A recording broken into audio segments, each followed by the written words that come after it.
สบายดีเพื่อนทุกคนนะวันนี้เข้าป่ายิงนกอีเด้อกำลังขึ้นห้องผูเนาะเราพากันไปเด้อหล่อยิงนกมีกระโหน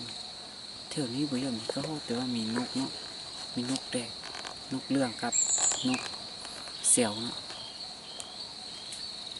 พ่อไปทำการเนาะ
ตกแล้วเก็บนะ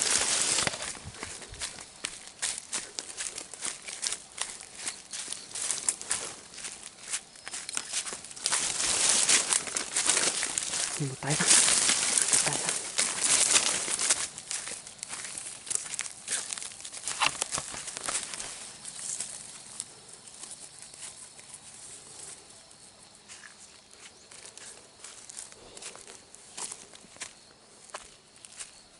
ได้แล้วเนาะประมาณตอนเช้าโอ้หักกระมอดเลยนี่เนาะหักกระมอดเลยนี่เด็กได้ยิงเนาะ2 บาทบ่แตะโอ้ยเกิดมาได้ยิงเนี่ยบกวดบึ้งแล้วไอ้เอาปืนไปแล้วเอาลูกออกเนาะยิง2-3 บาทบ่แตะบึ้งโอ้บ่มีลูกซันเสียไรแต่ว่าได้เนาะ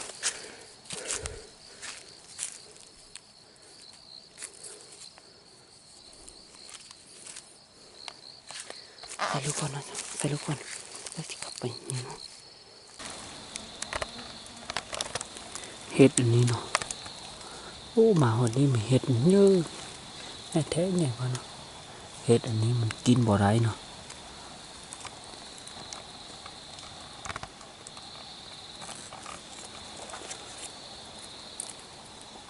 เห็ดหยังเนาะงามเนาะมันเป็นเห็ดประเภทธรรมชาติมันเกิดจากธรรมชาติเนาะใบนั้นเน่าแล้วมันเกิดเองเนาะ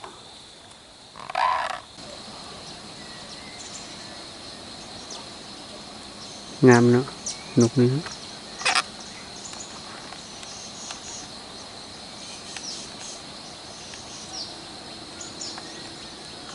ลองไปยิงเนาะได้ปะถือว่าเนาะลองเบิ่งนำกันนะไก่เนาะ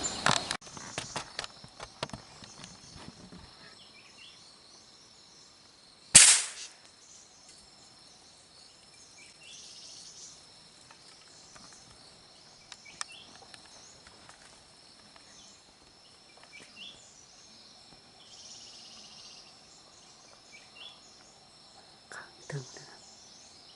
บ่ตกมา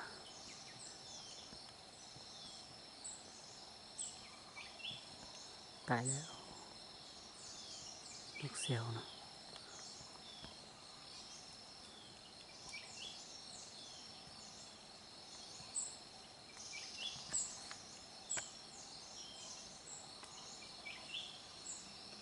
ใส่ลูกก่อนเนาะเดี๋ยวจะไปเอามาเนี่ย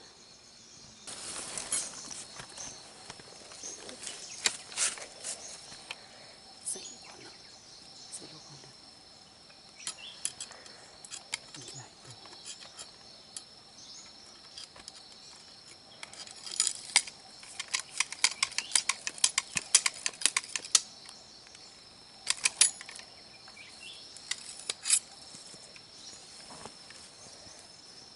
ยิงลูกฟันนี้ได้เสือนี่เนาะ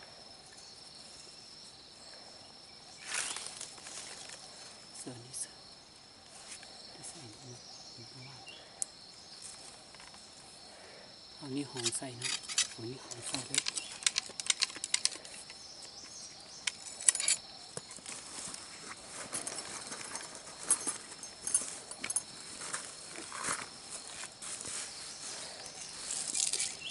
รู้วันให้ใส่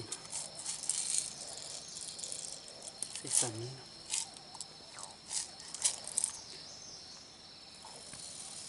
ยิงนกน้อยนึงเขาต้องใส่รู้วันเนาะเขาบอกใส่มาบีแล้วนะเพราะว่านกน้อยนี่ใส่บีนี่เหมือนมุ่นมันเนาะ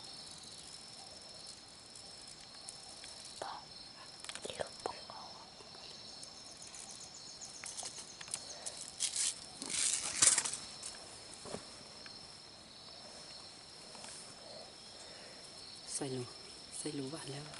เอาตัวนี้เองเนาะ2 เทื่อ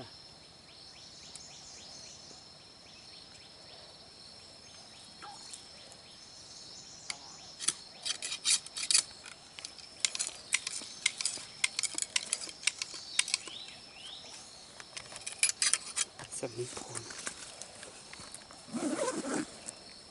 มันนี่เราจึงใส่แบบนี้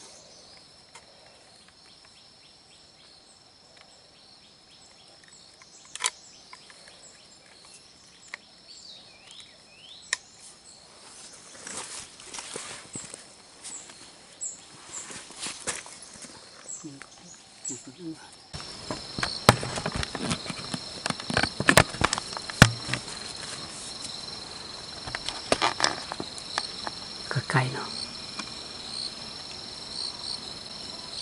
ตัวนี้เนาะตัวนึงเขาจะไปยิงตัวนี้เถอะ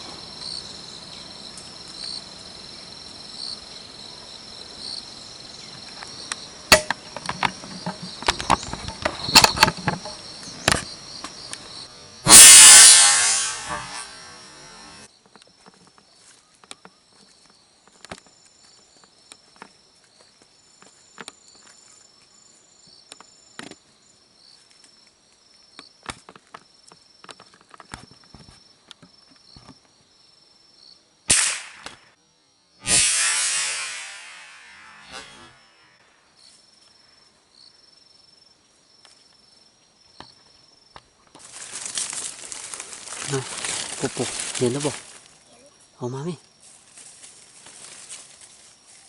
นกเสียวเนาะวันนี้โอ้เสียดายมีนกเหลืองหมดที่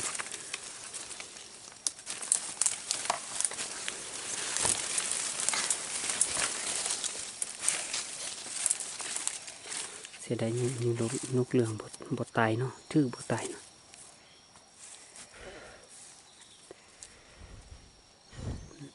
ตุ้ยนะตัวนี้ตุ้ยว่า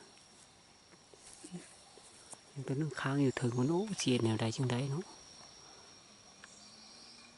นี่ค้างอยู่นี่นะก็ไม้สู้ๆนี่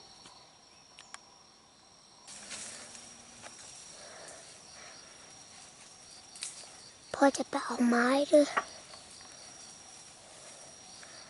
พ่อจะเอาไม้ดิ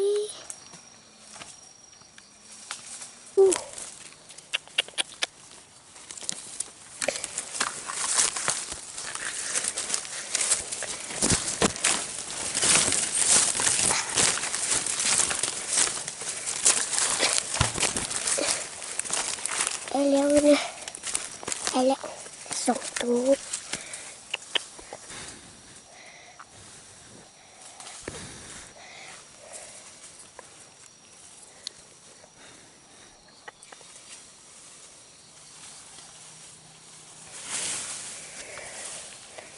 ส่งตู้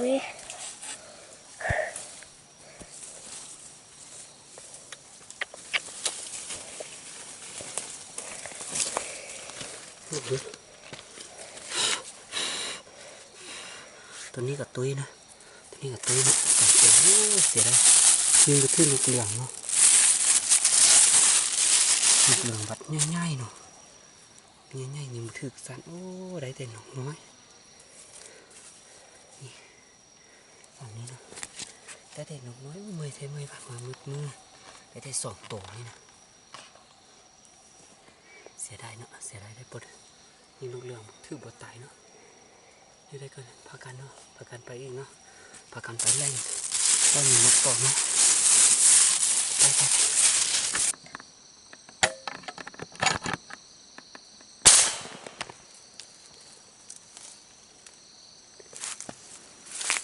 ไปเขาตกนั้นนะ เกี่ยว นี่ยังบทตายเนาะไปไปต่อ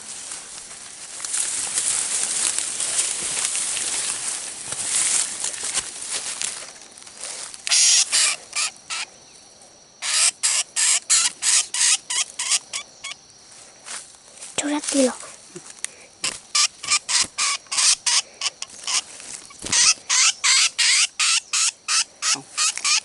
อะไรนะไปเล่นไปถึงมีลูกเหลืองบินไปถึงนะไป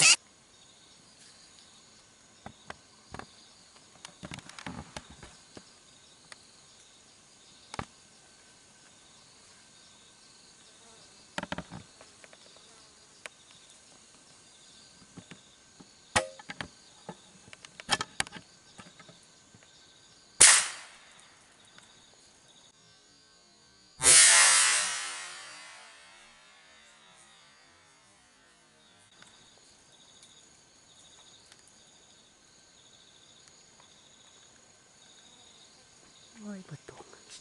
เดี๋ยวข้างเพิ่งรู้เป็นจีนอะไร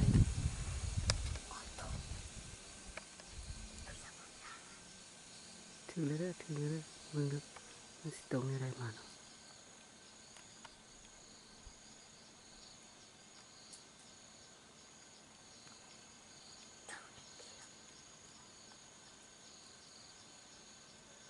ใส่ลูกก่อนนะใส่ลูกก่อน